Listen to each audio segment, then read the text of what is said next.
ஏன் கலங்குகிறாய் மகனே? நான் இருக்கிறேன் உனக்கு துணையாக. ஓம். காரிருள் விலக கதிரவன் வருவது போல உன் வாழ்வில் சூழ்ந்திருக்கும் அத்தனை இருளையும் விலக்க நான் வந்திருக்கிறேன். அழைத்த குரலுக்கு ஓடோடி வரும் கருப்பன் நான். சத்தியத்தை காக்கவும் அநீதியை அழிக்கவும் அவதரித்தவன். உன் மனதின் ஓலத்தை நான் கேட்காமல் இருப்பேனா? நீ படும் பாடுகளையும் சுமக்கும் சுமைகளையும் நான் அறியாமல் இல்லை. உன் கண்ணீரின் ஒவ்வொரு துளியும் என் நெஞ்சை சுடுகிறது.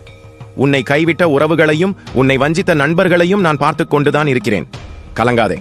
அவர்களின் கபட நாடகங்களுக்கு இந்த கருப்பண்ணசாமி ஒரு நாள் முடிவுரை எழுதுவான்.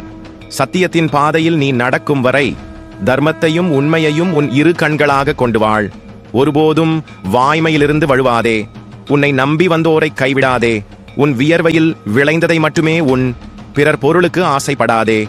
இந்த நெறிகளோடு நீ வாழும் வரை என் அருள் உனக்கு கவசமாயிருக்கும். எந்த தீய சக்தியும் உன்னை அண்டாது. உன் எதிரிகள் என் எதிரிகள். உனக்கு எதிராக செய்யப்படும் சூழ்ச்சிகளையும் ஏவப்படும் தீய எண்ணங்களையும் என் காலடியில் போட்டு நசுக்குவேன்.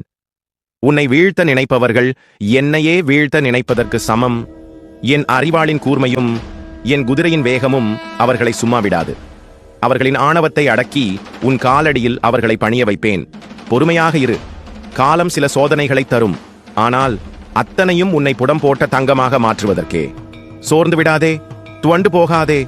அதிகாலைக்கு முன் இருள் அடர்ந்துதான் இருக்கும். உன் வாழ்வில் ஒளி வீசும் காலம் வெகு தொலைவில் இல்லை. நம்பிக்கையோடு இரு. நான் கேட்கிறேன். அதிகம் வேண்டாம். உன் உள்ளத்தில் உண்மையான பக்தியை மட்டும் வை. உன் வீட்டு வாசலில் ஒரு அகல் விளக்கு ஏற்றி என்னை நினை. போதும். உன் சந்ததியையே காத்து நிற்கும் காவல் தெய்வம் நான். வாழ்க வளமுடன். என் ஆசி என்றும் உனக்கு உண்டு.